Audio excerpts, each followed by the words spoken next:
하나님 말씀 같이 보실까요? 하나님 말씀은 사무엘상 26장입니다. 사무엘상 26장 5절에서 12절까지 말씀을 우리 같이 한번 보시겠습니다. 죄송합니다. 촬영 더 하셔야 되는데 나중에 많이 하십시오. 네. 26장 5절에서 12절까지 말씀입니다. 사무엘상 26장 5절에서 12절까지 말씀. 찾으셨죠? 예. 부탁 하나 드릴게요. 요즘 하도 이제 어플이 발달하니까 휴대폰에 다 성경책 있으시잖아요. 저도 집에 성경책 한 20권 넘게 있습니다. 있는데 이 성경을 못 버리고 있길랑요. 손에 이제 익어가지고 사실 성경책이 다 찢어졌어요.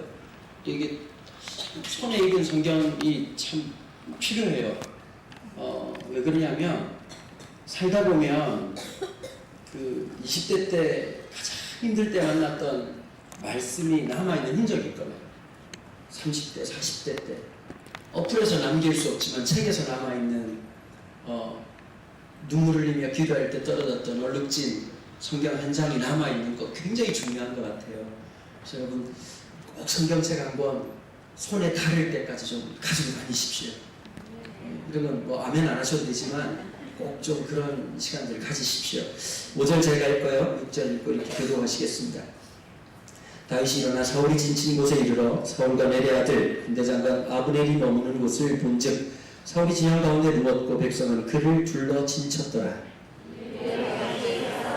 아브넬과 수의 아들 요압의 아우 여비세게 이르되 누가 나와 더불어 진영에 내려와서 사울이 이르게 물으니 아버지가 이르되 내가 함께 가겠노라.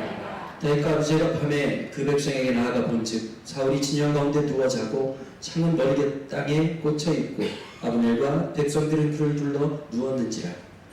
아비새가 다윗에게 이르되 하나님이 오늘 당신의 원수를 당신의 손에 옮기셨나이다. 그러나 참으로 내가 창으로 그를 찔러서 단번에 땅에 꽂게 하소서. 내가 그를 두 번 찌를 것이 없으리라 하니 다윗이 아비새에게 이르되 죽이지 말라. 누구든지 손을 들어 여호와의 기름 부음 받은 자를 치면 죄가 없겠느냐 하고 다윗이 또 이르되 여호와께서 살아계심을 두고 맹세하노니 여호와께서 그를 치시리니 혹은 죽을 날이 이르거나 또는 전장에 나가서 망하리라. 내가 손을 들어 여호와의 기름 부음 받은 자를 치는 것을 여호와께서 금하시나니 너는 그의 머리 곁에 있는 창과 물병만 가지고 가자 하고 다윗이 사울의 머리 곁에서 창과 물병을 가지고 떠나가되 아무도 보거나 놓치지 못하고 껴있는 사람도 없었으니 이는 여호와께서 그들을 깊이 잠들게 하셨으므로 그들이 다 잠들어 있었기 때문이었더라.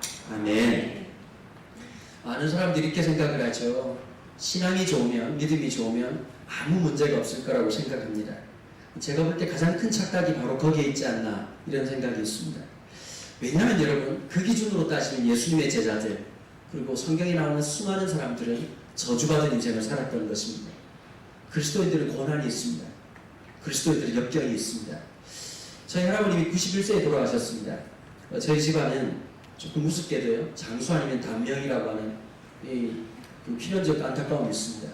사실 저도 오늘 병원에 지금 퇴원해서 금방 집에 들렀다 옷 갈아입고 왔습니다. 큰 병이 있는 건 아니거든요. 1박 2일 동안 이렇게 검진을 했는데요. 솔직히 지금 왼쪽 눈이 굉장히 많이 떨려가지고 마그네슘을 그렇게 많이 먹었는데 아무 효과가 없더라고요, 보니까. 그래서 이제 MRI라는 걸 해야 된다 그러더라고요. 그래가지고 하루 종일 검사하고 오늘도 다 검사하고 이상한 사람 통에다 집어넣어놓고 그 사람할 게 못 되더라고요, MRI라고 하는데. 사진값만 100만 원 넘게 들었어요. 근데 이제 저희 할아버님이 관리를 진짜 잘하셨어요. 아마 지금 사셨으면 백수가 넘으셨을 분이세요. 1902년생이신데 워낙에 자기 관리가 탁월하신 분이었어요. 음식부터 시작해가지고 건강관리도 그랬고 영성관리도 참 탁월하신 분이셨어요. 그래서 저희 할아버님이 평생 주님을 섬기셨거든요. 새벽기도 늘 하시고 알람이 필요가 없는 분이세요. 새벽 3시 50분 되면 일어나시는 분이세요. 근데 늘 알람을 맞춰놓으세요. 할아버지 왜 맞춰놓냐 그러니까 이게 이제 보험 든 거라고 얘기를 하시더라고요. 이렇게 혹시라도 못 깰 수 있으니까. 그걸 늘 이렇게 예배를 드리시고 하루에 3시간씩 기도하시고 자손들이 많이 이제 또 목회하고 이러다 보니까 그런 인생을 사셨나 봅니다. 근데 제가 늘 지금도 마음에 참 남는 장면 중에 하나가요. 돌아가시기 한 2년 전에 앞을 못 보셨어요. 백내장, 녹내장이 와가지고 앞을 못 보셨는데 그래도 더듬더듬 하면서 이제 교회까지 가시는 거예요. 찬송가가 필요가 없어요. 머릿속에 다 있으시니까.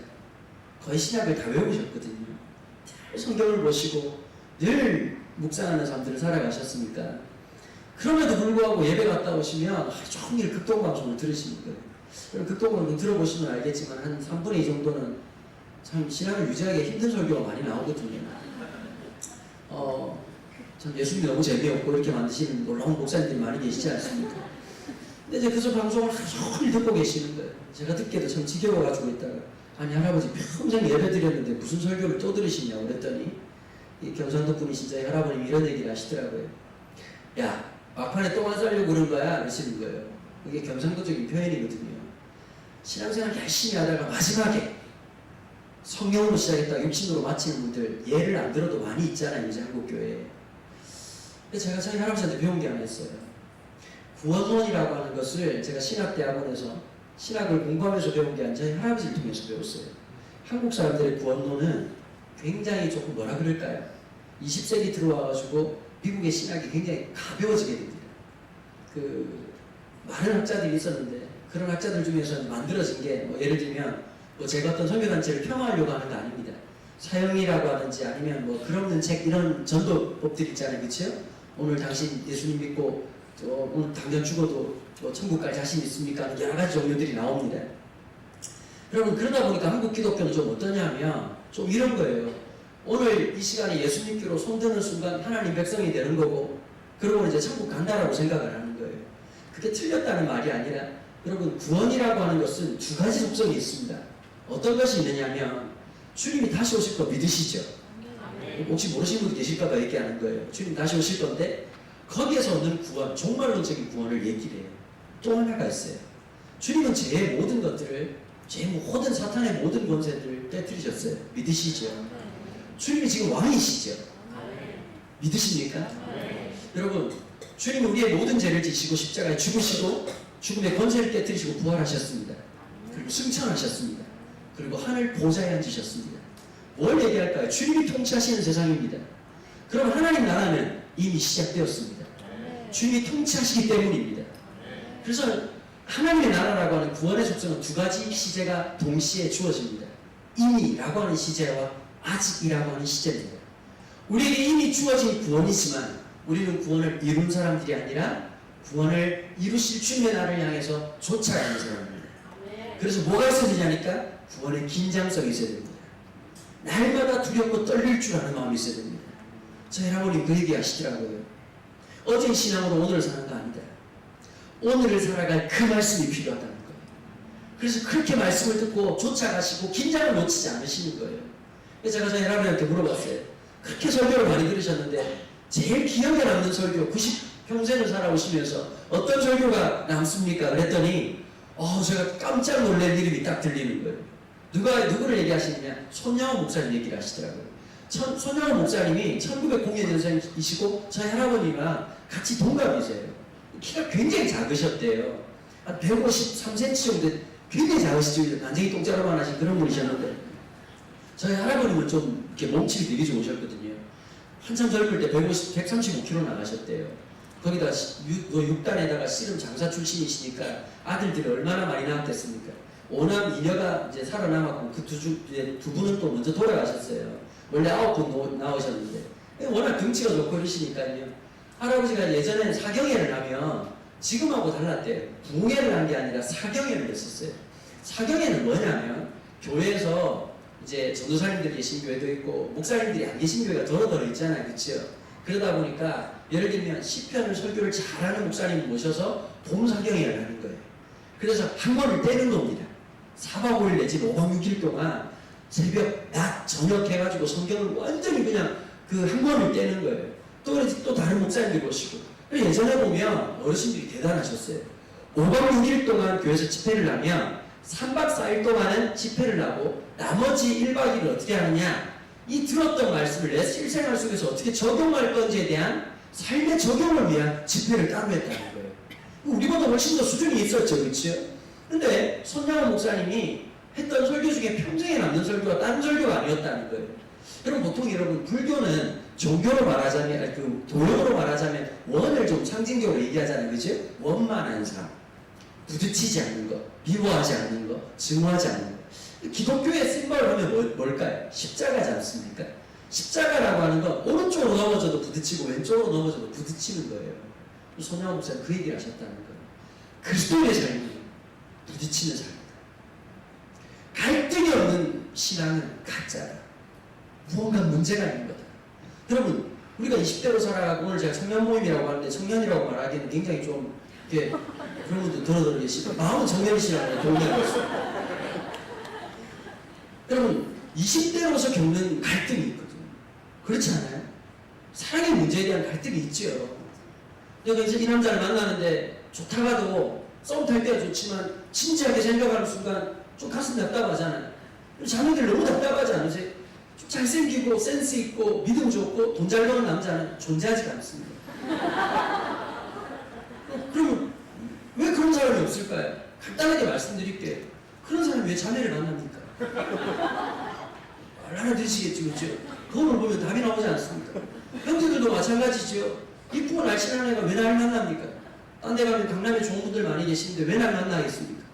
여러분 참 어려운 거예요. 다 갖고 싶어요. 잘생기고 싶지 않은 사람 누가 있습니까? 다 날씬하고 싶지요. 문제는 뭘까요? 너무 많이 처먹는다는 거죠. 여러분 공부 잘하고 싶어요.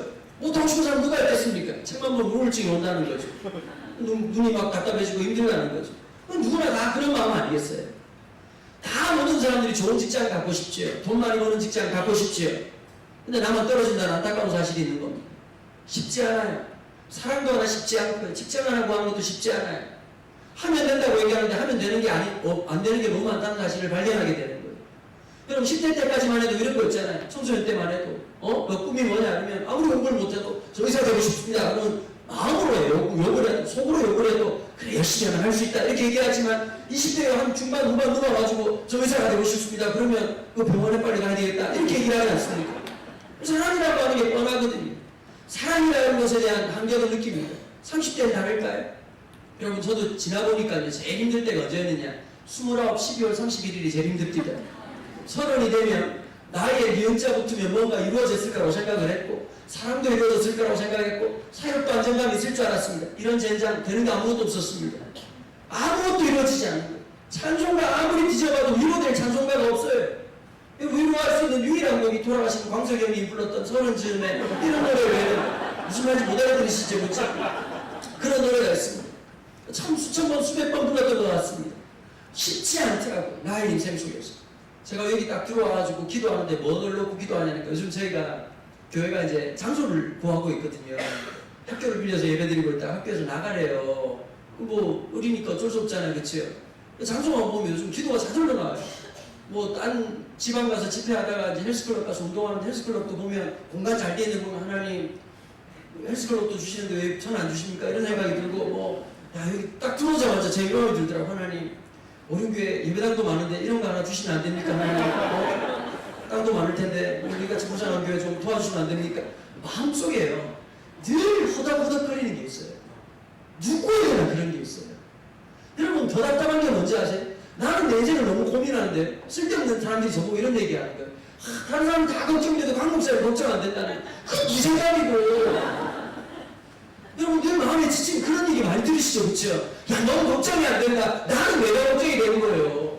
쉽지 않은 거란 말이에요. 여러분 다윗이 왕이 됐다. 여러분 이 말이 참 쉬운 것 같은데 왕 입장에서 다윗 입장에서 얼마나 슬프고 힘든 얘기겠어요. 왕이 되기까지 20년의 세월이 걸렸어요. 20년의 세월. 남들 얘기니까 가만히 있으시죠? 20년이 그냥 세월이겠냐고요. 여러분 오늘 이제 드디어 뭐 나라에서 다 통과돼가지고 앞으로 몇 년 뒤에 군대 들어가는 애들은 이제 18개월 한답니다. 저 28개월 했습니다. 피를 거꾸로 토할 일이죠. 여러분 군대에서 10개월은 천지창조가 가능한 시간이에요. 남자가 안 잊어버리는 게 몇 가지가 있잖아요. 그쵸? 자기 군번, 총번, 그 다음에 입대한 날짜 1992년 6월 15일 잊을 수가 없어요. 마지막 제대하기 직전에 말년 병장 때 진짜 기절할 일이 있었다고. 여러분 항상 더위를 얘기할 때 언제를 얘기하느냐 1994년도에요. 94년 여름이 제가 말년 병장이었거든요. 너무 더워가지고 하루에 7번씩 샤워를 하는데 갑자기 창경 하나 뛰어오더니 이러는 거예요. 감독장님 기별성이 죽었습니다. 야 이 새끼야 가만히 있으면 왜 죽냐. 진짜 죽었어요. 그러나 제대가 되니 안 되니 저녁이 되니 안 되니 진짜 힘들고 어려운 시간들 많이 보내고 하나님한테 얼마나 원망스 하나님 총체까지 괜찮더래요. 예상까지는 아니 미국에서 카톡 만나고 그냥 좋다고 그냥 보트 타고 왔다 갔다 하는데 왜 그 사람이 왜 죽냐고. 죽어도 여러분 좀 제대하고 난 다음날 죽는다 이러면 얼마나 감사하고 막 안 드릴 헌금까지 드리고 얼마나 기뻤겠습니까. 여러분 참 쉽지 않더라고요. 순간순간 누군가에게 군생활이라고 하는 거 자매들 그러잖아요. 남자들 모여가지고 아빠들 얘기해가지고 날마다 뭐 군대 얘기하면 지겹다고 얘기하잖아요. 여러분 더한 얘기가 있습니다. 여자분들 애라는 얘기 주님 오실 때까지 반복됩니다. 남자들은 군대 동기, 여자들은 산후조리원 동기. 무섭지 않습니까? 그치요? 볼까 안 볼까 같이 논 사이. 그러면서 뭐 몇 개월 아팠니? 이런 얘기하기 시작하면 뭐 몇 시간 몸을 틀었네 하면 뭐 밤새도록 얘기하는 거 아니겠어요? 여러분 모든 사람들에게 고난이 있다는 거 기억하셔야 됩니다. 나만 왜 이럴까? 제일 바보 같은 생각이에요. 다 그래요. 남자들 그렇잖아요. 군대 가기 전에 뭐 세상 남자들 다 안 가고 자기 혼자 가는 거 같잖아요. 여러분 훈련소에 똑같은 놈이 나오면 너무 많아요. 수백 명 수천 명이에요. 나만 힘들게 그냥 다 힘들 거라고. 직장생활 할 때 특별히 예수 믿는 분들 정신 차려야 돼. 자꾸 직장생활 처음 시작하신 분들이 주일날 와가지고 막 눈물 흘리고 설교할 때 막 울잖아요. 나도 착각을 많이 했어. 내 설교 연애 받는 줄 알았어. 그게 아니라 내일이 월요일이라는 생각이 너무 슬픈 거예요. 또라이 같은 김부장 여러분 살다 보면 정말 신기한 하나님이 곳곳에 이상한 놈들을 심어놓으셨어요. 이걸 전문용어로 또라이 총량제라고 얘기하는데 곳곳에 그 사람 없으면 직장생활 할 것 같아. 있죠. 그렇지 않습니까? 교회도 한두 명씩 있잖아요. 어디 가나 했더니 보면 쟤만 없으면 진짜 신앙생활 너무 마음껏 할까? 저 사람만 없으면 직장생활 할 것 같은데 여러분 기억하십시오. 그 한 사람 없어지면 12명이 생기는 놀라운 신비의 세계가 펼쳐집니다. 늘 기억하세요. 홍정길 목사님이 우리 목회자 후배들한테 이런 얘기를 하셨어요. 신앙생활 하다 보면 꼭 그런 분들 계시거든요. 나 힘들게 하는 걸 사명으로 생각하는 그런 교회들이 있어요. 좀 다른 교회 가셨으면 종교를 바꾸시든지 이랬으면 참 좋겠다는 생각이 드는데 그런 분들 와가지고 이제 그런 분들 이런 얘기 하잖아요. 좀 멋지게 이렇게 좀 부드럽게 얘기하는 게 아니라 목사님 제가 사랑해서 하는 얘기라고 사랑하면 그런 얘기를 안 했으면 좋겠어요. 근데 중간 말 참 힘들단 말이야. 그래서 이제 누가 질문하는 거예요. 목사님 너무너무 힘들게 하는 교인이 있다. 어떻게 하면 좋으냐? 그랬더니 용정길 목사가 하는 말이 원래 가시를 하나 뽑으면 하나님 12개를 보내신다. 이런 얘기를 하시더라고요.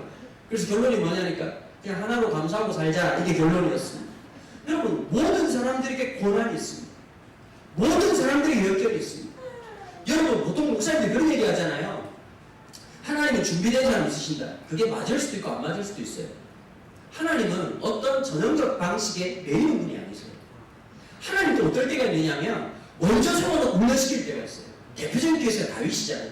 뭐 다윗이 꿈꿨습니까? 왕되게 해달라고 기도했습니까? 성원했습니까? 어느 날 갑자기 사무엘 아저씨가 기름통 들고 찾아와가지고 택배를 날려와가지고 신방 오셔가지고 어떤 놈을 이렇게 하고 뭐 첫째도 까이고 둘째도 까이고 7채까지 까이고 나중에 다른 데는 없니? 어디 코줄 졸리고 있는 놈이 상당히 좋은 애들.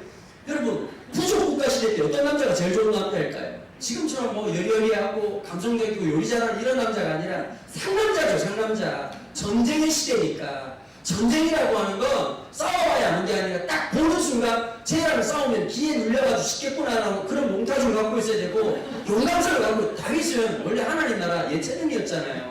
딴 나라였다고요. 이런 사람들은 감정이 풍부해요. 그러니까 아빠가 볼 때 이상한 거지. 어릴 때부터 막 동물 눈가리 꽂고 막 이런 거 해야 되는데 막 아빠 별이 떨어졌다 이런 말 얼마나 답답하겠냐. 그렇지 않겠어요? 저 자식 저 음식은 웃긴 음식이 아니라 뭐하고 살겠냐. 얼마나 답답했겠냐고요. 아빠 입장에서는 노래를 부르는 사람이었다고. 전쟁을 할 때 뭐 생각해보십시오. 전쟁을 할 때는 뭐 이렇게 막 감정 이런 거 없어야 되고 그러니까 막 내가 살기 위해서 남을 죽여야 된다. 그 막 활 쏘을 때 쟤도 엄마가 있겠지. 이러면 전쟁이 안 되고 찌르면 아플 텐데. 여러분 너무 감정적인 아이였단 말이에요. 어릴 때부터. 항상 기억하셔야 될 사실이 있어요. 세상은 우리를 볼 때 가능성을 보지만 하나님 우리 연약함을 보십니다. 그래서 하나님 너무 좋은 거예요. 남들은 우리를 버린다 할지라도 하나님은 그 버린 사람들을 통해서 하나님 나라를 세워가시거든요. 그게 구원의 역사고 우리 이야기 아니겠어요? 그렇죠? 내가 누구보다 낫기 때문에 구원받은 것이 아니라 설명할 수 없는 하나님의 은혜로 구원받고 하나님 백성 된 거고, 오늘을 살아갈 수 없을 것 같았는데 지나보니까 사라진 거고, 감사하게도 잘 지날 수 있었던 거 아니겠어요? 다윗 입장도 마찬가지인 거죠. 오늘 갑자기 머리에 기름 붓고 인생이 꼬이기 시작한 거예요. 여러분, 예수 믿었다는 거 잘 되는 게 아니라 꼬이신 겁니다. 축하드립니다, 여러분. 동대구역에 가면요, 재미난 빵집이 하나 있습니다. 그 집 꽈배기를 파는데 꽈배기 이름이 뭐냐면 인생은 꼬여도 꽈배기는 맛있다, 이런 집이 하나 있어요. 제가 자주 사옵니다. 그냥 인생 같은 거 모습이 보여서요. 여러분, 인생은 꼬여요. 술술 풀리는 게 없어요. 여러분, 맞아요, 안 맞아요? 여러분, 예수 믿고 뭔가 좀 이상하지 않으십니까? 예전엔 잘 됐는데 예수 믿고 나면 다 꼬여요. 불안해요. 어떤 게 제일 불안한지 아세요? 일이 술술 풀리는 게 제일 불안해요. 하나, 두 번 이렇게 좀 그럴 줄 알았어요. 하나님, 아이고, 웬일로 하나님 저를, 아이고, 고속도로를 떠나는 사람인데요. 주님에게는 국도지요. 그러면서 뭐 인생이 늘 꼬이는 거예요. 쉽게 되는 게 없어. 다 드라마요. 여러분, 가정 중에 기도했더니 응답하셨습니다. 머리에 손을 기도했더니 아멘이 떠나갔습니다. 이런 사람도 아무도 없어. 겨우 죽을 듯 했더니 좀 살려주실까 하고, 살 듯 했더니 애가 오토바이 타고, 끊임없이 연속되고 반복되고 힘든 일들의 연속이라. 왜 하나님 이렇게 하실까요? 인간이라는 게요, 별 수 없어요. 좀 잘 나가면 건방져져요. 목사라고 별 수 없더라고요. 집회 잘 되고 모든 일이 잘 되잖아요. 그럼 없어지는 게 아니에요. 싸가지도 없어져요. 여러분, 아픔이 있다는 거, 하나님 앞에 엎드릴 게 있다는 거 축복이에요. 마지막까지 하나님 앞에서 긴장할 수 있다는 거, 그건 축복이에요. 여러분, 인간이 얼마나 오만합니까? 돈 좀 있으면 자기가 하나님 된 줄 알아요. 자매들 그렇지 않아요? 날씬하고 이쁘고 그냥 TV에 나오는 애들처럼 생겼다고 생각해보세요. 남자를 남자로 받겠습니까? 형제들 어때요? 우리가 공유가 안 된 건 하나님의 놀라운 축복이에요. 자매를 자매로 받겠냐고. 이 얼굴이나 되니까 주님, 한 자매 주님 눈을 멀게 해달라고 이렇게 기도를 하고, 서로서로가 이런 기도를 하게 되는 거죠. 여러분, 인생이라고 하는 게 언제 하나님 앞에 엎드리느냐? 내 연약함을 느낄 때. 여기 오신 분들 중에 아이들 때문에 힘든 분들 계시죠? 그렇죠? 여러분, 하나 말씀드릴게요. 사춘기 아이들 때문에 힘든 분들 계실 거예요. 주님 오시기 전까지 끝날 겁니다. 계속 사춘기는 아닙니다. 더 예를 하나 드릴게요. 제일 위험한 애들이 어떤 애들인지 아세요? 뭐 엄마들 중에 이런 분들 계세요. 우리 애는 그냥 뭐 진짜 하나님 은혜죠. 사춘기 없이 지나갔어요. 곧 옵니다. 세상에 제일 무서운 게 뭔지 아십니까? 20대 후반에 오는 사춘기입니다. 오늘 갑자기 직장난이 오다가 엄마한테 지금까지 내 인생이 없었습니다. 이렇게 하고 돌아다니기 시작하잖아요? 그 사람 미친다고. 적당히 10대 때 하고 넘어가는 게 훨씬 나아요. 그게 훨씬 나아요. 길어봐야 3년이고 길어봐야 6년이에요. 여러분, 지나가는 거라고요, 어느 순간. 그 다음에 또 하나 조심하셔야 될 게 있습니다. 아이들 문제 때문에 힘드실 때 제일 조심해야 될 거, 또래 엄마들 만나지 마라. 이건 성경책 맨 마지막 장 요한계시록 다음에 나와야 될 이야기입니다. 왜 그런지 아십니까? 여러분, 예수님이 이런 말씀하셨어요. 소경이 소경을 인도하면 구덩이에 빠진다는 얘기를 했어요. 맞아요, 맞아요. 17살짜리가 17살짜리한테 인생을 장담하면 어떻게 될까요? 같이 구덩이에 빠지는 거예요. 엄마들끼리 같이 우리 애들이 미치겠어. 자기도 애들 미쳐 죽겠는데 갑자기 어떻게 될까요? 이상한 학원에 쳐보내고 난 다음에 거기 가면 애를 맡기면 다 내고 났죠. 여러분, 생각해 보십시오. 노량진에 이제 사법고시 없어졌지만 사법고시 칠 때 사법고시 가르치는 선생님들 중에 사법고시를 합격한 사람이 아무도 없어요. 말을 못 알아들으시네요. 여러분, 어느 대학을 간다고 인생을 성공했다고 얘기할 수 있을까요? 관악산 밑에 있는 학교를 간다고, 신촌에 있는 학교를 간다고 인생이 다 달라질까요? 천만의 말씀이에요. 인생이란 이게 길이다라고 말할 수 있을까요? 여러분, 우리 인생의 길은 주님이 결정하시는 거예요. 하나님이 인도하시는 거예요. 여러분, 전 이런 생각 줘요. 노점생을 해도요, 하나님의 부르심을 알고 행복하고 즐겁고 기쁘게 살아가는 분들이 계세요. 진짜 힘들고 어려운 선교제가 있으면서도 거기서 날마다 주신 하나님의 기쁨을 살아가는 사람들이 있어요. 전 여러분들 묻고 싶어요. 행복하세요? 오늘을 살아가야 될 이유가 있으세요? 그게 그리스도인이에요. 고난이 오고 역경이 오고 힘들고 고통스럽지만 그걸 버틸 수 있는 이유가 있냐고요. 제가 한 2년 전에 제 친구들 만났어요. 한 녀석은 서울대 갔고요. 한 녀석은 연대 갔어요. 둘 다 공부 잘했어요. 문제는 내가 공부를 못했다는 거죠. 그놈들 때 어릴 때 얼마나 욕을 많이 들었는지 몰라요. 근데 제가 놀란 게 뭔지 아세요? 30몇 년 만에 만났는데 한 녀석은 너무 공부를 많이 해서 그런지 머리털이 하나도 없고요. 한 녀석은 밥을 다 혼자 다 처먹는 미쉐린 타이어가 날아온 줄 알았어요. 근데 전 둘 다 정말 행복하게 살 줄 알았거든요. 천만의 말씀. 너무너무 힘들다는 거예요. 서로 사는 게 너무 힘들다는 거예요. 한 녀석은 서울대 출신인데, 여러분 서울대 출신 이런 게 있지만요. 성공한 애들이 한 7% 된답니다. 7%. 그 다음에 아주 평범하게 한 50% 살고 나머지는 일을 바다닥 하면서 산대요. 기준이 높은 거예요. 지방대 나온 애들은 그런 일이 없거든요. 저는 오늘 잘 왔다! 이렇게 살 건데 너무 힘든 거예요. 얘가. 친구들 만나면 우울증 걸리는 거예요. 대기업에 간부가 되어 있고 부사장 되어가지고 있는 친구들 만날 때가 너무 힘든 거예요. 연대 간 녀석도 마찬가지로 미국에 유학 열심히 갔다 와가지고 박사학위가 들어왔더니 일할 자리가 없는 거예요. 너무 고통스러운 거예요. 인생이라고 하는 게 알 수가 없는 거거든요. 여러분 저도 이제 내일 모레는 50일이거든요.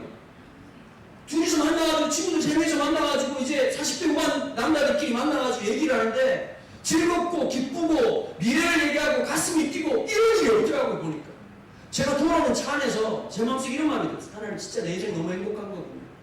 부르심을 살아간다는 게 너무너무 행복한 거거든요. 가슴이 뛸 수 있다는 게 너무너무 행복한 거거든요. 여러분 위험도 있고 어려움도 있고 고난도 있지만 주의 말씀을 따라갈 때 주시는 기쁨이 있어요. 진정한 포함이 있어요. 여러분 이거 아십니까? 하나님 우리에게 고급 침대는 안 주셔도 숙면을 주십니다. 난 그게 하나님 은혜라고 생각해요. 여러분 3천만짜리 매트리스에서 불면증 걸린 사람들 얼마나 많은지 아세요? 왜 어떻습니까? 교회만 오면 그렇게 좋아요. 예배당 의자를 뜯어가지고 팔아야 돼요. 뭐 입맛 없는 사람들 진짜 많잖아요. 우리 어떻습니까? 줘봐! 처먹자. 여러분 교회밥이 왜 제일 맛있는지 아세요? 함께 먹기 때문에 맛있는 거예요. 그 즐거움이 있는 거예요. 일상 있는 친구들이 이렇게 얘기하잖아요. 야, 술 안 먹고 어떻게 재밌게 사냐? 우리 커피 한 잔 먹고 그냥 카페 주인이 욕하게 가지고 배로 막 울었다가 웃었다가 그냥 주인이 계속 그러고 쳐먹다 이해를 못할 사람들이 많다고요. 그렇잖아요? 하나님 영광을 살아가는 사람들이 있답니다. 다윗이 하나님의 기름 부심이 시작되자 하나님이 그 사람을 훈련시키기 시작합니다. 여러분 하나님이 블레셋과 다윗 이스라엘이 전쟁을 벌릴 때 하나님 원하신 게 뭐였을까요? 블레셋을 능가할 수 있는 전술이었을까요? 블레셋을 이길 수 있는 최첨단 무기였을까요? 아니었어요. 하나님이 원하는 건 신앙 고백이었어요. 여러분 진정한 기적이 어떤 걸까요? 다윗이 골리앗을 죽인 것이 아니라 더 앞에 일어나요. 어떤 일이 벌어집니까? 그 벌판에서 듣고 싶었던 하나님의 음성, 하나님의 이야기. 저자가 감히 누구이가 안 하나님의 군대를 능멸합니까? 저 사람의 목을 자르면 왕은 어떻게 하겠습니까? 소년 다윗의 고백을 하나님 기뻐 받으십니다. 여러분 세상에 쫄지 마세요. 세상에 쫄지 마세요. 나보다 걔가 돈 많은 거고 나보다 좀 잘생긴 거고 나이는 다 똑같은 거예요. 여러분 저는 아주 쉽게 생각하거든요. 제가 부산 사람이니까요. 고향이 부산이니까 제가 가지고 있는 신학이 경상도식으로 하면 참 쉬워요. 이 총체적 개혁주의적 신학의 최첨단 마지막 그 핵심 마지막 이 뭐랄까 활용점정 뭔지 아세요? 한번 따라해보세요. 니나 내나 이게 핵심이에요. 늘 제 마음속에 품는 거. 되게 잘하는 사람들이 있어요. 그쵸? 살다 보면 그런 거 많죠. 그쵸? 뭐 그냥 뭐 이렇게 그 명함 많이 몇 줄씩 있고 막 이렇게 막 양력 엄청 많은 사람들 있잖아요. 그냥 여러분 이쁘게 봐주세요. 속으로 니나 내나 이렇게 하고 살면요. 제일 재미날 때가 언제인지 아세요? 좀 웃길 때가요. 웃으면 안 되는 때가 있어요. 장례식 때. 학원 예배할 때 고인 양력을 읽어요. 어디에서 태어나시고 어느 학교 나오시고 대기업 어디에서 이사하시고 그 제가 왜 웃냐면 하나님이 이거 원하실까? 하나님 나라에 하나님이 그걸 보실까요? 그래서 하나님 이렇게 물을 것 같아요. 야, 내가 시킨 거 했냐? 주여! 바빴어요. 그 말이 통할까요? 주님이 우리한테 맡기신 게 있거든요. 그럼 하고 계십니까? 잘 보십니까? 그 목사님들이나 뭐 선교사님들이나 하는 거라고 생각하시죠? 천만의 말씀. 우리에게 맡기신 일이 있어요. 우리에게 감당하게 하신 일이 있어요. 내가 감당해야 될 그 일이 있어요. 내가 섬겨야 될 그 일이 있어요. 하나님 앞에서 그 일들을 살아가고 있냐고요. 거창한 곳이 아니에요. 비행기 타고 나가서 저 멀리 가는 게 하나님의 뜻이 아니에요. 지금 여러분들이 살고 있는 오늘, 현재, here and now가 하나님의 불신의 자리란 말이에요. 거기서 듣고 싶은 얘기가 있거든요. 날마다 앉아서 청년들이 이런 말을 해요. 야, 내가 너라면 가정법고 하고, 내가 뭐였었더라면 될까요? 천만의 말씀이에요. 여러분들이 살아가는 그 삶의 현장에서 여러분들 앞에 수많이 펼쳐져 있는 블레셋과 골리앗 앞에서 하나님의 전능하심을 고백할 수 있냐고요. 하나님을 원하시는 건 그거예요. 내가 엄청난 능력을 가지고서 블레셋을 이길 수 있는 전략을 짜냐고 얘기하잖아요. 하나님이 당황하고, 야, 제자들! 지금부터 블레셋과 이길 수 있는 전략을 어디 이길 장비라고 써내. 이렇게 하고 한 명 찾아가지고, 이 골리앗을 그러고 똑바로 이렇게 하면 이기겠냐? 무기를 만들라! 무기를 만들라! 이렇게 말씀하지 않는다. 기도해라! 서면 말할 때까지 이렇게 하지 않는다는 거예요. 여러분, 하나님은 하나님을 인정하는 거예요. 하나님은 하나님을 인정하는 거예요. 지난번에 제 딸아이하고 이렇게 길을 걷고 있는데, 아빠, 나 뭐 좀 사줄 수 있어? 이러는데 애가 너무 사랑스럽게 바라보고 있는 거예요.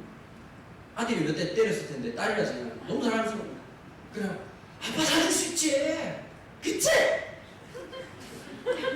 그 말이 너무 위로가 돼요. 하나님 앞에 이런 거예요. 하나님 아버지는 하실 수 있다가 아닌 하나님, 혹시 사랑 되세요? 하나님, 컨디션 어떠세요, 하나님?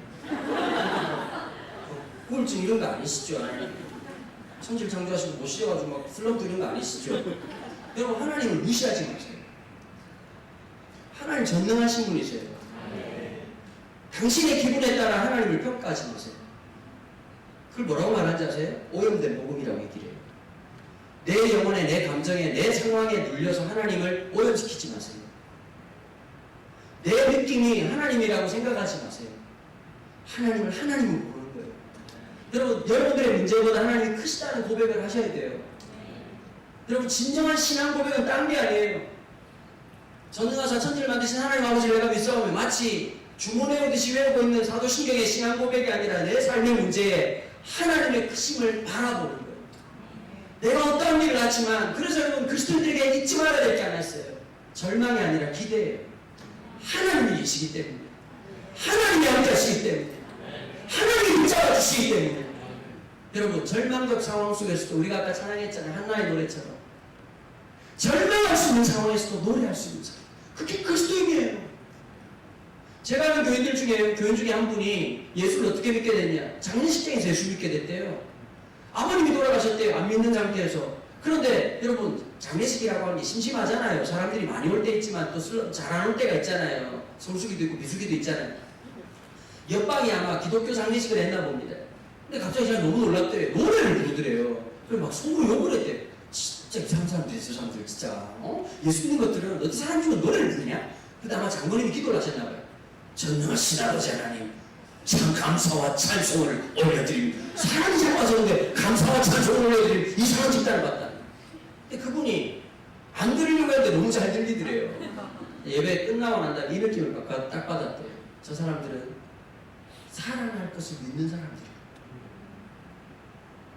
죽음이 끝이 아니라는 걸 바라보는 사람들이에요. 우리 연결식이란 말 안 쓰잖아요. 영원한 결별식이 아니잖아요. 천국, 환송식. 다시 만날 영광을 보는 거예요. 하나님 나라의 영광을 보는 거예요.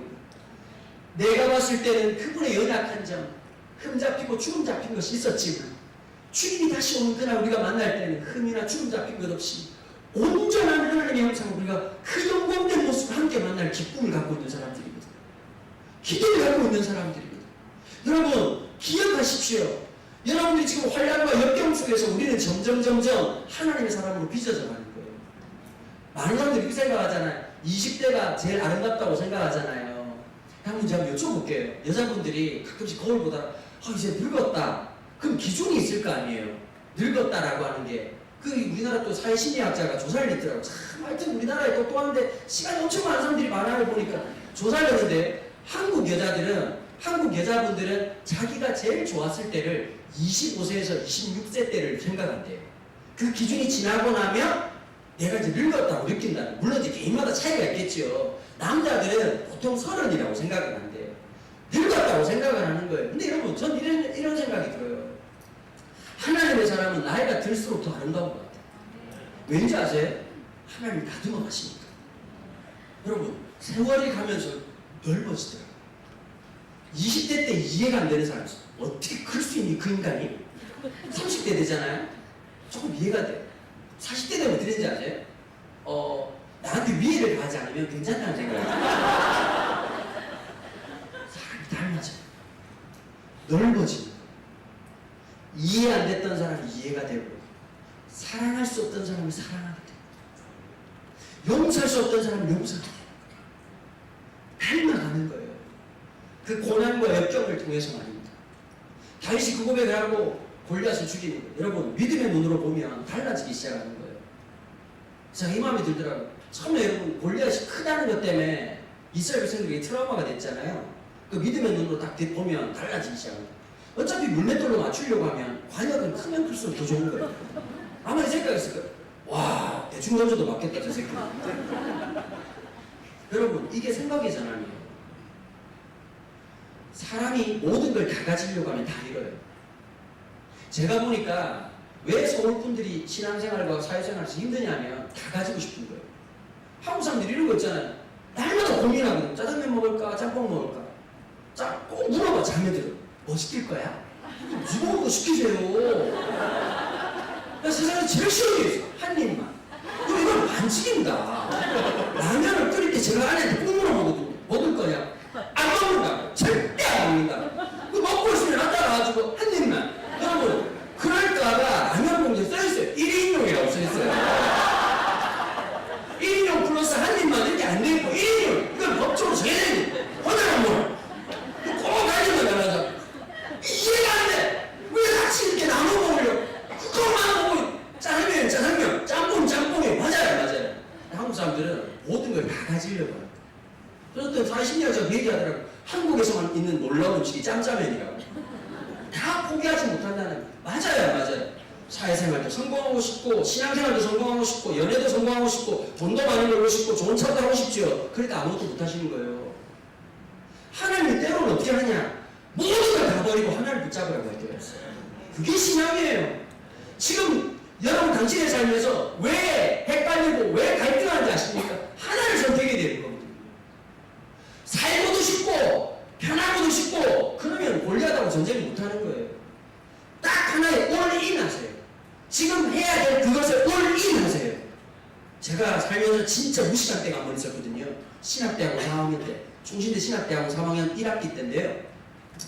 그 당시에는 이제 3학년만 되면 양재에서 수업하는 게 아니라 저기 사단고에서 수업을 했었어요. 이제 그 부산에서 이제 그 무궁화호 타고 이제 올라가는 거예요. 부산에 같이 있는 전사님들하고 같이 막 올라가고 있는데 전화가 한 통이 왔어요.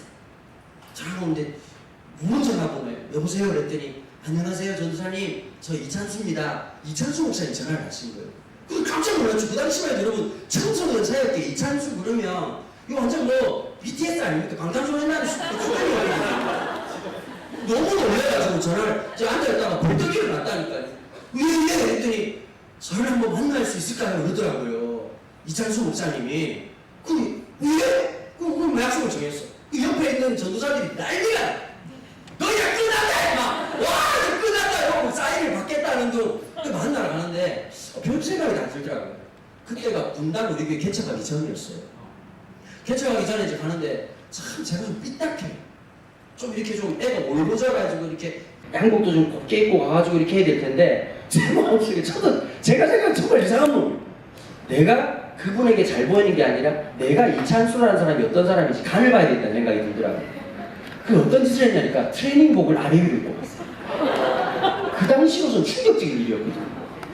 그래서 저는 올라온 건 이찬수 목사님은 잠바떼기를 입고 나타났다. 둘이서 통태땅을 먹는데 통태땅을 먹으면서 그분도 대북 분이시잖아요. 경상도 사람들은 길게 돌아가면서 얘기를 안 하거든요. 어떻게 사역하셨어요? 어떻게 지내세요? 그러셨구나. 청소년이 오래 하셨네요. 이딴 소리 안 합니다. 단도직입적이거든요. 그냥 단순하게 이러더라고요. 이찬수 목사님 숟가락 딱 뜨더니 하는 말이 이번 주부터 저희 교회 와주세요. 이러더라고요. 갑자기. 그래서 제가 딱 뛰어그랬지. 안 되는데요? 이렇게 했어요. 그랬더니 이분이 막 웃으시더라고요. 왜 안 되냐 그랬더니 그때 제가 제 아내랑 데이트할 때였거든요. 아내가 7살 차이 났어요.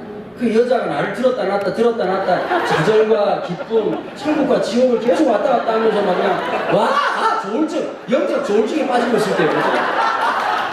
하루는 좋았다가 하루는 슬펐다가 완전 시편이었죠. 시편. 구원의 하나님을 찬양합니다. 어찌 나를 버리셨습니까? 이거 왔다 갔다 할 거였다. 너무 정직하지 않습니까? 그렇게 얘기해가지고 제가 그랬어요. 그 순간이 어땠냐면 분당 우리 교회고 무슨 교회고 안에 무슨 뭐 사랑이 있는 교회고 없는 교회고 안에 아무것도 필요 없고 이 여자라는 생각이 들더라고요. 제가 좀 그런 데 대해서 하나 꽂히면 끝이에요. 그래서 제가 대놓고 목사님 죄송한데 못 갑니다. 왜 그러냐니까 저 연애하고 있고 결혼해야 됩니다. 그랬더니 막 웃으시면서 그러더라고요. 하루에 전도사님들 10명씩 찾아온대요. 목사님 개척한다는 얘기를 듣고 사례 안 봐도 되니까 좀 써달라고. 근데 처음으로 저를 이렇게 와서 프로포즈를 했더라고요. 저 궁금하잖아요. 목사님 어떻게 저를 알고 이렇게 얘기를 하셨냐 그랬더니 부산에 집회를 갔대요. 몇 번을 가서 부산에 좀 사역 잘한 전사님 있으면 소개를 해달라고 했는데 그 세 분이 저를 똑같이 지명을 했다는. 근데 한 분은 제가 아는 분인데 두 분은 모르는 분들이에요. 근데 그래서 제가 이찬수 목사님을 몇 번 만날 기회가 있었거든요. 머리에 얼마나 남았겠습니까? 저 또라이 같은 놈이 연애한다고. 그 지나보니까 지금 이제 제가 가만 살아보니까 정말 미친 짓을 했구나. 결정적인 지금 뭐 골대에 지금 골키퍼도 지금 골만 넣을 수 있는 찬스에 갑자기 왼발로 찰까 오른발로 찰까 공이 날아간 격이잖아요. 전 지나면서 하나도 이해가 안 돼요. 왜 안 되냐면 하나님 그때는 중요한 게 있었어요. 가정을 꾸림이 진짜 중요한 때였거든요. 만약에 여러분 제가 모든 걸 생각했다면 아무것도 못했을 거예요. 하나님 은혜가 뭔지 아세요? 마지막에는요. 이걸까 저걸까가 아니라 기도 응답이 뭐냐면 하나만 보게 하십니다. 고민하는 게 아니라 골리앗만 딱 보게 하십니다. 그 다음에 나한테 주어진 인생이 있어요. 다윗이 골리앗 죽이고 난 다음에 그때부터 힘들어졌잖아 인생이. 자꾸 막 사울이 자기 죽이려고 그러고 창으로 찔러 죽이려고 도망가는데 혼자 막 도망가다가 외로우니까. 여러분 참 신기한 게 있어요. 잘 기억하세요. 내가 진짜 필요한 기도는 하나님 응답하지 않아요. 그게 속타는 것이지. 왜 그러냐면 내 생각이랑 하나님 생각이 달라요. 그러니까 하나님도 생각을 바꿀 생각이 없고 나도 내 생각을 바꿀 생각이 없어. 좀 갈등이 있어. 맞아요, 안 맞아요? 우리가 사실 그게 갈등인 걸라며 영원한 평행선. 그런데 가끔씩 쓸데없는 기도를 쭉 할 때가 있어. 그건 또 놀랍게 응답을 하셔. 좀 안 들어도 되는데 기도해! 하고 바로 응답하실 때가 있어. 좀 이상하지 않아요? 살려보면? 진짜 그렇게 다윗이 뭐라고 했냐니까 하나님 저 너무 외로워요. 이 기도를 했단 말이에요. 그래? 400명을 보냈어. 여러분 상태 좋은 애들 한두 명은 보내도 다행인데 400명이 어땠냐니까 옛날 성경에 보니까 이들은 장녀더라 이렇게 말했어요. 발간당한 자, 마음이 상한 자, 우울증한 자, 졸청한 자, 그 다음에 조금 미친 놈, 음식 안 좀 성질 내는 놈. 하여튼 별을 종류로 하나 400명을. 그럼 우리 입장에서 이렇게 기도 하나님 물건이 잘못 온 것 같다고 반품하셔야 될 것 같다고 그런 말 나올 수 있잖아요. 그치요? 그럼 살짝 조심하셔야 될 게 하나님이 기도 응답한다고 다 좋은 건 아닙니다. 잘 들으세요. 잘 들으세요. 하나님이 기도 응답한다고 해서 그 남편이 꼭 착하다는 보장이 없어요. 그 자매가 착하다는 보장이 없어요. 주님이 가는 회사에 내 영혼이 탈탈 털릴 수도 있어요. 여러분 항상 그런 법이에요. 그런데 다윗이 참 탁월한 점이 뭘까요?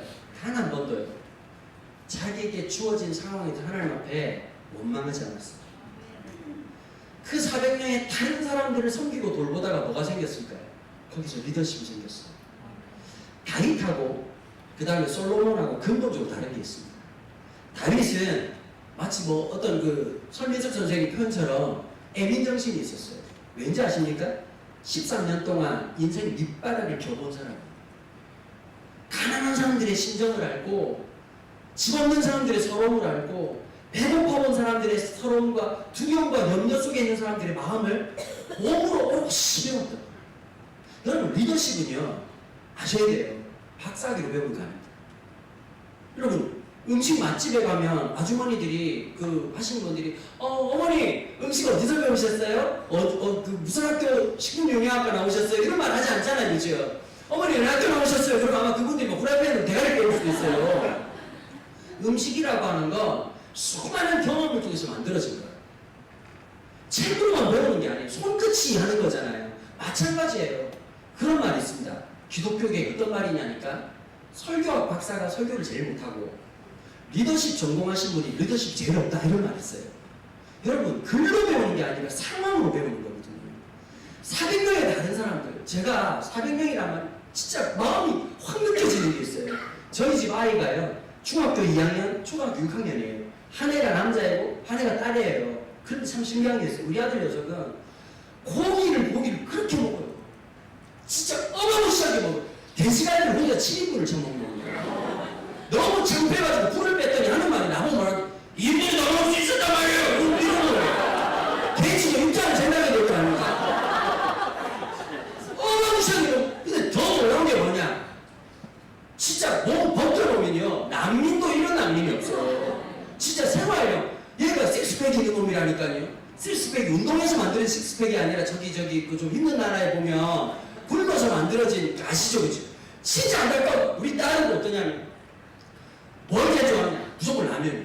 생일날 라면 천만에 안에 라면. 생일날 지 엄마가 물어봤어요. 신혜야 엄마가 오늘 뭐 해줄까? 그랬더니 귀에다 대고 근데 전 아내는 담백한 요리를 좋아한단 말이에요. 내 식구 밥 먹으러 외식 가면 날마다 싸워요. 야 오늘 중국집 가자 그러면 우리 아들이 싫단 말이에요.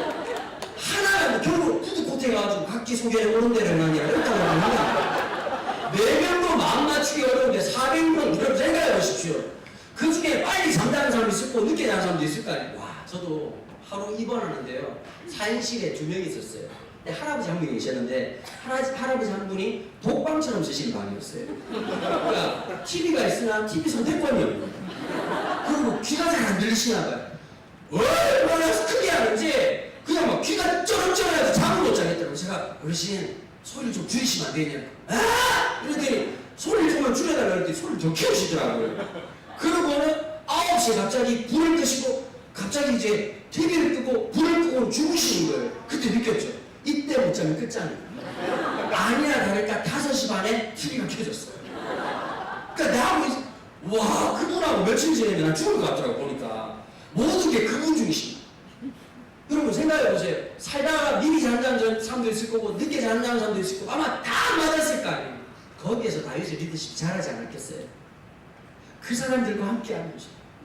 그런데 여러분 결정적인 순간이 어떤 걸까요? 다윗이 사울이 자기를 죽이려고 2번이나 시도를 해요.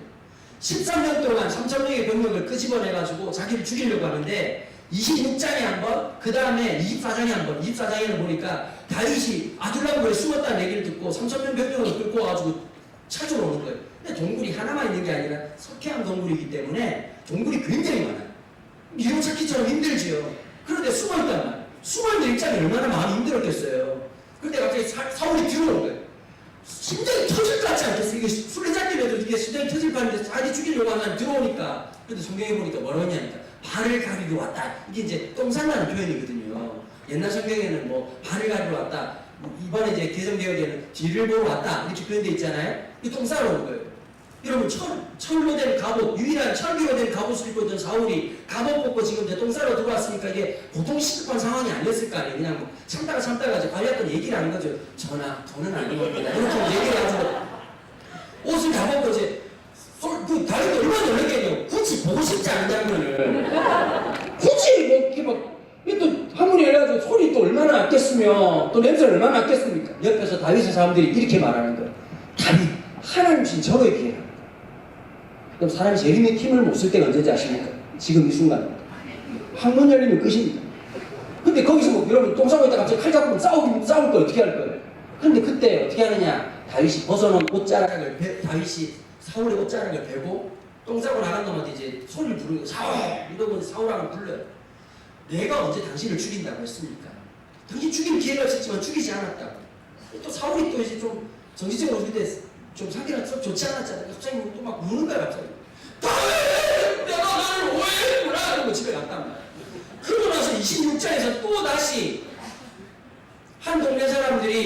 어디에 숨어있다는 얘기를 듣고 다윗을 찾아 나선 거예요. 다윗이 용감하게요. 아비새 한 명을 딱 때리고 3,000명의 병력을 끌고 왔던 사울을 만나는 거예요. 근데 웬일이에요?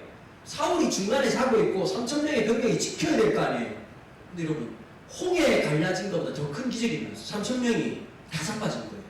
공기 사이사이에 하나님이 수면대를 뿌려놓으신 건지 다 자빠져 자고 있는 거예요. 여러분, 이런 일이 없잖아요. 3,000명 중에 한 명은 깰 수 있잖아요. 한 명이 뭐예요? 깨 있어야죠. 다 자고 있으니까 아비새가 놀라운 말을 오늘 본문에서 하고 있습니다. 이렇게 말을 합니다. 뭐라고 말하지 한번 보시겠습니까? 사무엘 26장, 사무엘상 26장에 보면 8절에 이렇게 얘기하고 있습니다. 아비새가 다윗에게 이르되 하나님은 오늘 당신의 원수를 당신의 손에 넘기십니다.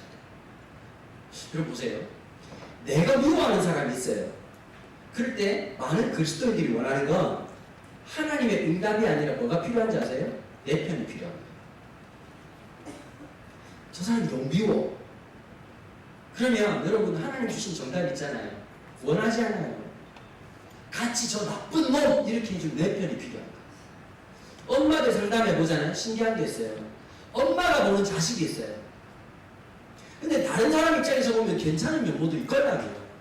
엄마들도 다 컴플렉스가 있고 트라우마가 있다면 엄마들 그런 분들이 있어요. 딴 거 필요 없고 공부가 제일 중요한 게 있어요. 딴 거 다 필요 없어. 공부야 무조건. 보통 그런 분들이 공부를 못하신 분들이에요. 공부가 너무 중요해요. 그러니까 다른 걸 아무리 잘해도 보일까요? 안 보일까요? 안 보여요. 공부만 보여요. 그러다 보면 목사로서 저는 좀 객관적이니까 얘기를 했잖아요. 집사님 그래도 걔가 리더십도 있고 친구들하고 이렇게 노는 것처럼 친구들끼리 모여있지만 그래도 걔가 거기에서 그래도 괜찮은 역할을 하고 있다고. 목사님 살아보셨어요? 살아보셨냐고요. 어? 목사님 다 보셨냐고요. 화를 내라고. 나중에 보니까 뭐냐, 객관적인 얘기를 해주고 상담을 해주는 게 필요한 게 아니라 뭐가 필요한 거죠? 내 편이 필요해요. 여러분 다윗에게 이 말이 얼마나 달콤하게 들렸을까요? 당신의 원수. 짜릿하잖아요? 갈아먹어도 시원찮을 놈. 얼마나 마음 짜릿했겠어요. 또 하나가 있어요. 그리스도인들에게 필요한 게 뭐냐? 모든 상황을 영적으로 해석하는 것이 필요하단 말이에요. 이와 같은 기회는 하나님이 주신 기회입니다. 이런 말 어때요? 그 자매하고 아니면 하나님이 주신 그 자매하고 어떤 느낌이세요? 달라요, 같아요?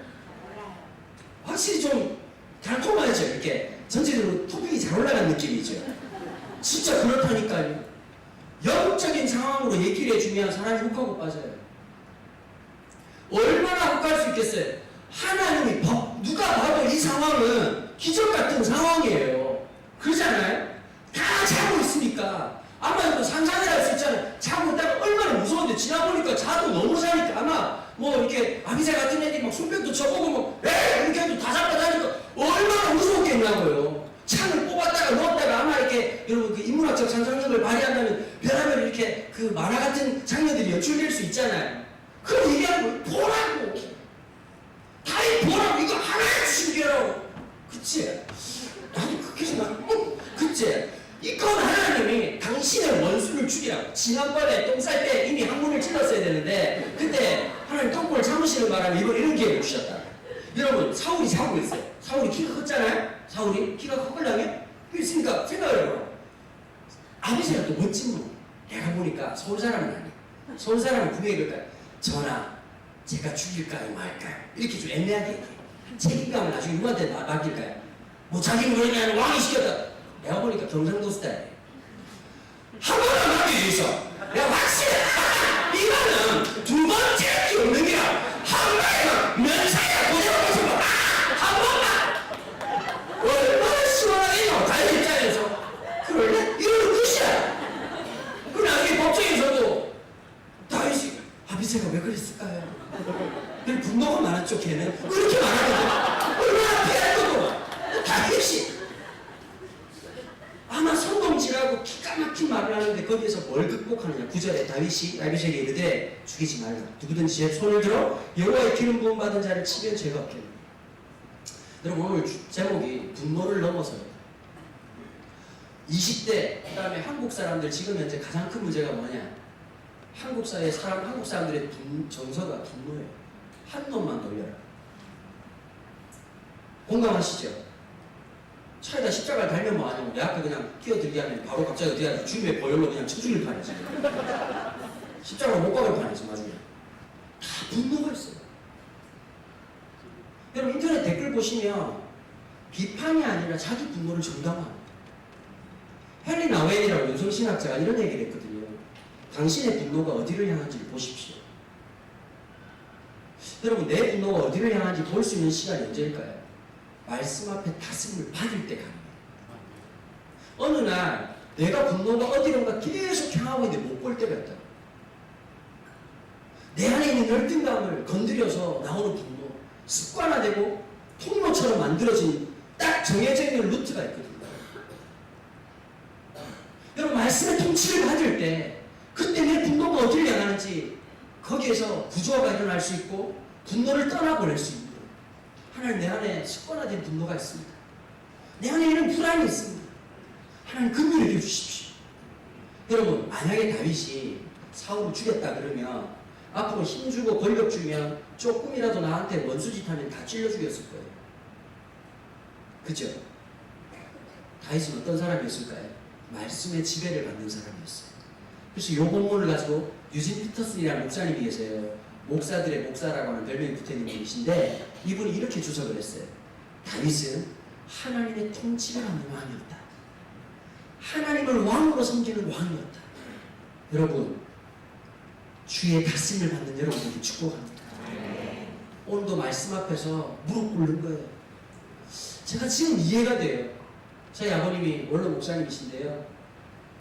새벽기도 갔다 오시고 가정예배 드리고 난 다음에 저희들 성경 석장 읽고 시험 문제 내서 5문제에서 4문제 맞춰야 밥 주고 난 다음에 혼자 앉으셔가지고 1시간, 2시간을 그렇게 소리를 내서 성경을 읽었어. 나 어릴 때 그게 너무 싫었어. 날마다 소리를 내서 성경을 읽는데 저희 아버님 목소리가 굉장히 불결하시거든요. 성경을 읽는데 이제서야 제가 그게 이해가 돼요. 저희 아버지 해병대 161기 출신이거든요. 성질 보통 아니시거든요. 욱하는 성질. 여러분 경상도 사람들은 기본적으로 분노를 하나님이 태어날 때부터 주셨어요. 제가 저 동상이 모인가 하여튼 그 예능 중에 그런 거 있잖아요. 한고은 씨인가요? 한고은 씨 남편이 보니까 사람이 진짜 좋더만요. 참 내가 이 마음에 그런 생각 한 번도 안 해봤는데 내가 서울에서 태어나고 안정적인 가정에 자랐더라면 저 사람처럼 말해줄 수 있었을까? 좀 멋진 남자들 있잖아요. 아내가 음식을 해오면 여보 너무 맛있어. 어떻게 이렇게 맛있게? 와 대박. 안 돼요. 아내가 여보 맛있으니까 먹지. 먹고 있잖아. 왜 화를 내? 내가 언제 화내는 거? 경상도에 이게 화를 내는 게 아니라 표현하는 expression. 설명하고 표현하는 거예요. 근데 제 마음속에 이런 마음이 들더라고요. 저희 아버지도 보통 그러니까 대화를 해본 적이 없다니까요. 아버지가 야 너 앞으로 어떻게 할 거니? 이런 말 모든 게 명령이 가! 뭐! 일어나! 하치지 마! 주로 이런 것만 그런데 단련됐다고. 그러니까 아버지도 성격이 있으니까 목회하면서 얼마나 힘들었겠냐고. 별별일이 다 있었거든요.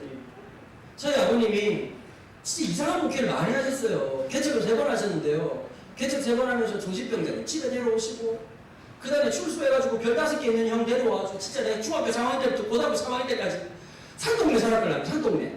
여러분 가끔씩 부산 가지고 문화 감천마을 가면 육정이가 그러시죠. 살아보세요. 그런 말이 나오나? 산동네 살 때가 못 된다고. 산동네 살면서 단칸방에 나 그 다음에 별 5개 있는 형 그 다음에 정신병자 3명이 살았어요. 3년 사는데 그 별 5개 있는 형님은 여름에 더우니까 우동 까고 이제 선풍기 한 대 돌려서 눕는 거잖아요. 등 뒤에 12지진장이 새겨져 있었다. 용 있고 막 장미 새겨져가지고 있고 거기 누워가지고 감옥 얘기하면 흑자가 그냥 감옥에 갇혀있는 거 똑같은 거예요. 하늘은 했던 말 계속 별이 떠요. 별이 떴어요. 이걸 3,000원씩 하루 살 미쳐버릴 것 같은 거예요. 그러니까 저희 아버지 16년 동안 그래서 철회하시고요. 날마다 그래서 철회하시고 근데 더 놀라운 게 그 정도 하면 뭐 교회가 되든지 뭐 기적이 나면 놀라운 사실 목표를 평생 하셨는데 소수 정의를 목표로 두고 날마다 소규모 공동체를 이끄시는 놀라운 분이 종이 되신 거죠. 여러분 이해가 안 될 때가 있었어요. 바로 위에 있는 큰아버지가 강승삼 목사님이라고 우리나라 최초 아프리카 선교사님이세요. 제 사촌 형님이요. 부산의 풍성한교회라고 김성곤 목사라고 그 형이 사촌 형이에요. 저희 집안에 목사가 30명이에요. 아버지인들 목회적으로 성공하고 싶으면 왜 없었겠냐고. 하루에 설교 준비하느라고 8시간, 10시간을 책을 붙들고 앉아가지고 기도하셨던 분이에요. 또 우리 아버지한테 이걸 안 주셨어요. 제가 아버지 원로 목사 취임식 때 한마디 하라 그래가지고 저희 아버지가 원로 목사 되신 것은 아버지의 인내와 성도들의 인내가 만난 놀라운 합작품입니다. 이제 보통 일이 아니거든요. 30년씩 서로 전후에 돌돌 뭉친 서로가 서로를 보낼 수 없는 모든 해보려도 의리공동체, 복음공동체, 의리공동체로 만들어진 모임이었답니다. 아버지를 이해 안 되는 순간 왜 없었겠어요? 아버지를 고통스러운 순간 왜 없었겠어요? 1시간만 2시간 성경을 소리내서 읽으시니까 이제 이해가 될 것 같은 거예요. 왜 그렇게 소리를 내서 성경을 읽었는지. 옛날 선비들이 힘들고 어렵고 잘 나가고 싶지만 글을 읽었던 것처럼 하나님 나라 백성으로서 가슴에 마음에 말씀을 새기는 거예요. 여러분 성질대로 살면 망합니다. 옆에 있는 사람 말 들으면 망합니다. 여러분 여러분들이 뜻하는 대로 살아가면 망합니다. 말씀의 통치를 받으십시오. 그래야 분노를 넘어섭니다. 미움을 넘어섭니다. 두려움을 넘어섭니다. 그래야 하나님 사람 되는 겁니다. 자, 나 한번 기도하실까요? 하나님, 오늘 내가 원하는 것이 내 편 되는 것이 아니라 하나님의 말씀이 되게 도와주십시오. 하나님, 분노 넘어설 수 있는 은혜를 도와주십시오. 하나님, 내 가운데 두려움을 넘어설 수 있는 믿음을 갖게 해주십시오. 주님께 더 가까이 나가도록 축복해 주십시오. 내 엉그러져 있는 관점으로 자녀를 보지 않게 도와주시고 나의 잘못된 관점으로 세상을 보지 않게 도와주시고 오늘 나에게 준 이 상황이 하나님이 주신 상황이라는 믿음의 고백을 갖고 일어나게 도와주옵소서. 새롭게 볼 수 있는 눈을 주십시오. 새롭게 볼 수 있는 마음을 주십시오. 새롭게 주님 영상 앞에 귀를 누릴 수 있는 믿음의 길을 열어주시옵소서. 지금 나처럼 통사로 우리 주여 크게 부르시고 함께 기도하며 말씀 기도하며 함께 나아가겠습니다. 주여! 하나님, 이제는 저희가 이 땅에 분명한 그 분노에 지배받지 않게 도와주십시오. 더 이상 두려움과 무력과 좌절이 나의 왕이 되지 않게 주님 역사해 주십시오. 이제는 하나님의 거룩하신 말씀만이 내 삶의 주인이 되시고 오직 그 말씀의 순종함으로 주님 나라를 세워가는 주님의 성령이 되도록 주님 축복하여 주시옵소서. 내일부터 전쟁이 시작됩니다. 우리가 있는 가정에서, 우리가 거하는 곳에서, 우리가 나가는 직장에서, 우리가 나가는 캠퍼스에서, 우리가 있는 그 모든 곳에서 주님, 오직 하나님이 나의 왕이 되시고 오직 그 왕의 말씀에 순종하며 주님 나라를 세워가도록 주님 역사하여 주시옵소서. 우리 주님이 우리에게 가르쳐주는 기도로 오늘 기도에 마치도록 하겠습니다. 하늘에 계신 우리 아버지, 이름이 거룩하심을 받으시오니 나라가 임하옵시며 뜻이 하늘에서 이룬 것 같이 땅에서도 이루어지이다. 오늘날 우리에게 모든 양식을 주시옵고 우리가 우리에게 죄진 자를 사하여 준 것 같이 우리의 죄를 사하여 주시옵고 우리를 시험에 들게 하지 마시오며 다만 도와주옵소서. 우리 나라와 권세와 영광이 아버지께 이어서리이다. 우리 맡기신 주님께 우리 영광의 박수를 드립니다.